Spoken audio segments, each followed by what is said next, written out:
Hello everyone. আজি আমি শেয়াৰছৰ তোমাৰ MCQ কিছুমান প্ৰেক্টিছ কৰিম তো চাই ল'বা ফাৰ্ষ্টৰ পৰা কুৱেশ্যন নম্বৰ 1 পৰা তো কুৱেশ্যন নম্বৰ 1 টো দিছে তোমাৰ share application account and share allotment account is a what এইটো পাৰ্চনেল একাউণ্ট হয় ঠিক আছে যিহেতু আমি পইচাটো ল' ৰিচিভ কৰোঁ তো সেইটো আমি এটা এপ্লিকেশ্যন একাউণ্ট অ'পেন কৰি বা এলটমেণ্ট একাউণ্ট অ'পেন কৰি কৰোঁ তো সেইটো সদায় পাৰ্চনেল একাউণ্টত পৰে ৰিয়েল একাউণ্ট বা ফিক্টিচিয়াছ নমিনেল নপৰে ঠিক আছে তাহত দি আছে according to the table F will be interest on calls in এৰিয়াৰ মানে কি আছিলে কলছ ইন এৰিয়াৰ মানে কোনোবা শ্বেয়াৰ হোল্ডাৰে পইচা দিয়া নাই তো কোনোবা শ্বেয়াৰ হোল্ডাৰে যদি পইচা দিয়া নাই তাৰ ওপৰত কোম্পানীয়ে লগাই দিয়ে ইণ্টাৰেষ্ট হয়নে ইণ্টাৰেষ্ট লগাই দিয়ে আৰু সেইটো কিমান পাৰ্চেণ্ট থাকে জানানে সেইটো থাকে হ'ল 10% টেবল এফৰ মতে 10% ফিক্স কৰা আছে তাৰপিছত নেক্সট কুৱেশ্যনটো চাই লওঁ আমি নেক্সট কুৱেশ্যনটো হৈছে where will you show' the securities premium reserve in the balance শ্বীটৰ তুমি ক'ত শ্ব' কৰা এইটো অলৰেডি গম পোৱা তোমালোকে তো বেলেঞ্চ শ্বীটত এটা হেডিং থাকে ৰিজাৰ্ভ এণ্ড ছাৰপ্লাছ শ্বেয়াৰ কেপিটেলৰ পিছতে থাকে ৰিজাৰ্ভ এণ্ড ছাৰপ্লাছ তো এই হেডিংটোৰ আণ্ডাৰতে আমি ছিকিউৰিটিজ প্ৰিমিয়াম ৰিজাৰ্ভ একাউণ্টটো শ্ব' কৰোঁ এইটো আমাৰ বিজনেছত প্ৰফিট হয় যিকোনো বস্তু প্ৰফিট ইনকাম গেইন এইবিলাকৰ লগত ৰিলেটেড থাকিলে আমি সদায় ৰিজাৰ্ভ এণ্ড ছাৰপ্লাছতে প্ৰেজেণ্ট কৰোঁ ঠিক আছে নেক্সট দিছে কুৱেশ্যন নম্বৰ 4ত which reserve is maintain when shares are issued by the কোম্পানীয়ে যেতিয়া শ্বেয়াৰ ইছ্যুড কৰোঁ তেতিয়া কোনটো ৰিজাৰ্ভ মেইনটেইন কৰে অলৱেজ কেপিটেল ৰিজাৰ্ভ মেইনটেইন কৰে হয়নে capital reserve normally capital profit বুলি কোৱা হয় মেইনলি মানে এইটো ওৱান টাইম তোমাৰ ছিংগল প্ৰফিট বুলি ধৰা হয় ৰেগুলাৰ ইনকাম নহয় ঠিক আছে নেক্সট কুৱেশ্যন নম্বৰ 5ত চাওঁ কি দিছে কুৱেশ্যন নম্বৰ 5ত দিছে securities premium account can be utilise to securities প্ৰিমিয়ামটো আমাৰ ইনকাম হয় ঠিক আছে এইটো আমাৰ ইনকাম হয় আৰু এইটো নমিনেল একাউণ্টত পৰে কিয় কি আমি এটা শ্বেয়াৰৰ দাম আছিলে 10 আৰু ইছ্যু কৰিছোঁ 12 টকাত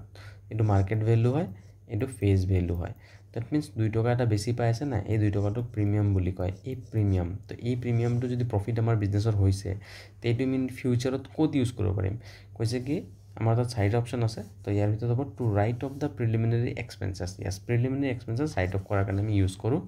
প্ৰিলিমিনাৰী এক্সপেঞ্চ মানে বিজনেছ ষ্টাৰ্ট কৰাৰ সময়ত কিছুমান এক্সপেণ্ডিচাৰ অকাৰ্ড হয় তো সেই এক্সপেণ্ডিচাৰবিলাক আমি ৰাইট অফ কৰিব পাৰোঁ ছিকিউৰিটিজ প্ৰিমিয়াম একাউণ্ট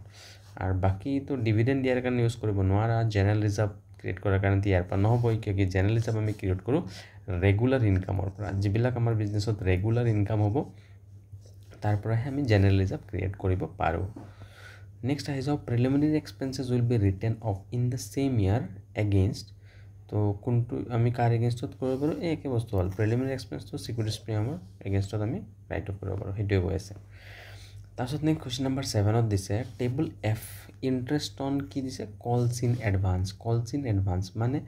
আমি শ্বেয়াৰৰ পৰা আগতে শ্বেয়াৰ হোল্ডাৰৰ পৰা আগতে পইচা লৈছোঁ তো আগতে যদি পইচা লৈছোঁ তো সিহঁতকতো আমি কিবা এটা ইণ্টাৰেষ্ট দিব লাগে মানে তো সেইটো আমি কিমান দিওঁ 12% চ' অলপ আগত পাইছিলোঁ এইটো 10% আছিলে কলছ ইন এৰিয়াত ইয়াতে তো এইটোৰ পৰা এনেকৈ মনত ৰাখিব পাৰা কোম্পানীয়ে সদায় কমকৈ লয় ইণ্টাৰেষ্ট বাট দিয়ে বেছি হয় নাই সেনেকৈ মনত ৰাখিলেও থাকি যাব মনত নেক্সট চাওঁ কুৱেশ্যন নম্বৰ 8 কৈছে what is paid to the share হোল্ডাৰক আমি কি দিওঁ য়েছ অবভিয়াছলি শ্বেয়াৰ হোল্ডাৰক means the owner share holder কোন হয় অ'নাৰ হয় নে মালিক হয় তো মালিকে কি পাব মালিকে অলৱেজ ডিভিডেণ্ড পাব তো মালিকক আমি দিম dividend is nothing it's a part of company's profit এইটো কি হয় পাৰ্ট অফ কোম্পানীজ প্ৰফিট বিজনেছৰ যিমান প্ৰফিট হয় না কোম্পানীবিলাক সেইটো ডিভাইড কৰি দিয়া হয় মালিকক সেইটোকে কি বুলি কোৱা হয় ডিভিডেণ্ড তো ঠিক আছে এনচাৰ হ'ব ডিভিডেণ্ড বাকীবিলাকতো আৰু ডিভেঞ্চাৰ যিবিলাক নহয় তাৰপিছত next which account is debited when shares are issued to the promoters হয়নে তো হুইচ একাউণ্ট ইজ ডেবিট কৰোঁ আমি যেতিয়া প্ৰমোটাৰক ইছ্যু কৰোঁ শ্বেয়াৰ্ছ হয়নে তো প্ৰমোটাৰক যদি ইছ্যু কৰা তেতিয়াহ'লে আমাৰ ছাণ্ড্ৰি এক্সপেঞ্চ হ'ব নোৱাৰে প্ৰিমিয়াম একাউণ্ট হ'ব নোৱাৰে ডিছকাউণ্ট হ'ব নোৱাৰে তো এইটো কি হ'ব ফৰ্মেশ্যন এক্সপেঞ্চেছ একাউণ্ট হ'ব ঠিক আছে মানে বিজনেছ ফৰ্ম কৰোঁতে যিটো সেই হ'ল তো ফৰ্মেশ্যন এক্সপেঞ্চেছ একাউণ্ট ডেবিট কৰোঁ আমি কুৱেশ্যন নম্বৰ 10ত আছে company can demand securities premium on হয় নে ছিকিউৰিটিজ প্ৰিমিয়াম ক'ত ল'ব পাৰে হয় নে আমাৰ যে আমি যেতিয়া পাৰ্টলি পেইড আপ শ্বেয়াৰ আছিলে পাৰ্টলি পেইড আপ শ্বেয়াৰ মানে জানা কি এটা শ্বেয়াৰৰ ভেলু ফাৰ্ষ্ট ভেলু আছে 100 সেইটো আমি যদি পাৰ্টকৈ লওঁ প্ৰথম 10 লৈছোঁ নেক্সট 30 লৈছোঁ তো কিমান হৈ গ'ল 40 হৈ গ'ল লাষ্ট লৈছোঁ 60 প্ৰথমতে এপ্লিকেশ্যন এলটমেণ্ট ফাৰ্ষ্ট কল সেনেকৈ থাকে আৰু কিবা থাকিলে আৰু হ'ব তো এতিয়া প্ৰিমিয়াম কাৰ লগত আহিব পাৰে প্ৰিমিয়াম চবৰ লগতে থাকিব পাৰে হয়নে নাই তো এপ্লিকেশ্যন এলটমেণ্ট ফাৰ্ষ্ট কল বা যাৰ লগত থাকক অল অফ দ্য এবভ চবৰ লগতে থাকিব পাৰে নেক্সট কুৱেশ্যন চাওঁ আমি কুৱেশ্যন নম্বৰ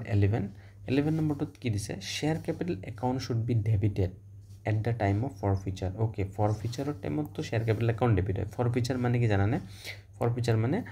কোনোবাই ধৰা কল চিনিৰিয়াৰ কৰিছিলে পইচা দিয়া নাই তাৰপিছত আমি সিহঁতক কোম্পানী ডিচাইড কৰিছে সিহঁতক ফৰফিট ওলাই দিয়া cancellation of the shares forfeiture means cancellation of shares cancel কৰি দিয়া তো শ্বেয়াৰ যদি কেঞ্চেল কৰে তো শ্বেয়াৰ কেপিটেল একাউণ্টটো কি কৰিব লাগে জানে ডেবিট কৰিব লাগে আৰু সেইটোত অলৱেজ কোনটো ভেলু হয় জানে কল্ড আপ এমাউণ্টটো দিব লাগিব কল্ড আপ এমাউণ্ট কাক কয় তুমি যিমানকেইটা ডিউ এণ্ট্ৰি ট্ৰান্সফাৰ এণ্ট্ৰিটো প্ৰথমতে পাছ হৈ যায় তাৰ ডিউ এণ্ট্ৰি যিমানকেইটা পাছ কৰিবা তাৰ ওপৰত বেছ কৰি তুমি কল্ড আপ ভেলু ওলাই ল'ব পাৰিবা তুমি ধৰা এপ্লিকেশ্যন এলটমেণ্ট ফাৰ্ষ্ট কল আছে তো ডিউ এণ্ট্ৰি ধৰা অকল এই দুটাহে পাছ কৰিছা ধৰা ট্ৰান্সফাৰ এণ্ট্ৰিটো পাছ হৈছে এইটো পাছ হৈছে ডেট মিনছ তুমি কি কৰিব লাগিব জানে 30 আৰু 10 40 ৰুপিজে শ্বেয়াৰ কেপিটেল একাউণ্টত লিখিব পাৰিবা কিয় লাষ্টৰটোতো ডিউ এণ্ট্ৰি কৰাই নাই হয় নাই তো নৰ্মেলিতো তোমাৰ কল্ড আপ ভেলুটো ফেচ ভেলুৱে থাকে কিন্তু যদি আমি ফৰফিচাৰ মিডিল অফ দ্য সেই কৰি দিওঁ মানে যে এলটমেণ্টৰ পাছতেই ধৰা সেই কৰি দিছা কল চিনিয়াৰ কৰি দিছিলা তেতিয়া সেনেকুৱা কেছত সেই ফৰফিচাৰ যদি কৰা তেতিয়া আমি সেই কৰিম কি কয় এই এমাউণ্টটো ফেচ ভেলুতকৈ কম আহিব পাৰে নেক্সট আছে শ্বেয়াৰ ফৰফিচাৰ একাউণ্ট শ্বেয়াৰ ফৰফিচাৰ একাউণ্টটো কি হয় ফিক্টিচিয়াছ এছেট মানে হ'ল ভেলুলেছ এছেট মিছলেছ এক্সপেণ্ডিচাৰটো এটা ফিক্টিচিয়াছ এছেট হয় ভেলুলেছ এছেট নমিনেল একাউণ্ট এটা ইনকাম একাউণ্ট আৰু এইটো আমাৰ কাৰণে ইনকাম হয় ঠিক আছে তো ফৰফিচাৰ একাউণ্ট ইজ আৱাৰ ইনকাম কিয় যোনে কল চিনিৰিয়াৰ কৰে তাক আমি ওলাই দিওঁ আৰু যাক ওলাই দিছোঁ তো তাৰ সি যে এপ্লিকেশ্যনৰ পইচা দিছে বা আৰু কিবা বেলেগ পইচা দিছিলে সেইটো আমি ঘূৰাই নিদিওঁ সেইটো বিজনেছৰ কাৰণে হৈ যায় income that's why it's a nominal income shares can be forfeited only if permitted by articles of associations হয় না ফৰফিটেড কৰিব পাৰিব অনলি আৰ্টিকেলছ অফ এছ'চিয়েশ্যনত লিখা থাকিলেহে পাৰিব নহ'লে নোৱাৰে হয়নে আৰ্টিকেলছ অফ এছ'চিয়েশ্যনত কি হয় ৰুলছ ৰেগুলেশ্যনবিলাক লিখা থাকে আৰু তাতে থাকে ৰুলছটো যেতিয়া কোম্পানী ফৰ্মেশ্যনতো যদি আৰ্টিকেলছ অফ এছ'চিয়েশ্যন লিখিছে কি পাৰিব বুলি তেতিয়া পাৰিব নেক্সট কুৱেশ্যন নম্বৰ 4টো চাওঁ notice is issued to the defaulter share holder for always 14 ডেজৰ কাৰণে দিয়া হয় নেক্সট কুৱেশ্যন নম্বৰ সেইটো দিছে কি excess money receive on application should be utilise first on okay excess money receive এপ্লিকেশ্যনত তুমি বেছিকৈ পাইছা পইচা তো সেইটোক আমি কি টাৰ্ম কি ইউজ কৰিছিলোঁ জানে অভাৰ ছাবস্ক্ৰিপশ্যন মানে পাব্লিক বেছি আহিলে এপ্লাই যদি বেছিৰ কাৰণে কৰে বেছি শ্বেয়াৰৰ কাৰণে এপ্লাই কৰে তো আমি সেই এক্সেছ এপ্লিকেশ্যনটো ইউজ কৰি দিব পাৰোঁ কাৰ কাৰণে এলটমেণ্টৰ কাৰণে আমি ইউজ কৰোঁ নৰ্মেলি ঠিক আছে তো এইখিনি হৈ গ'ল এইকেইটা কুৱেশ্যনছ বাকী নেক্সট চেপ্টাৰৰ আমি MCQ কেইটা বেলেগ এটা ভিডিঅ'ত আপলোড কৰিম তো থেংক ইউ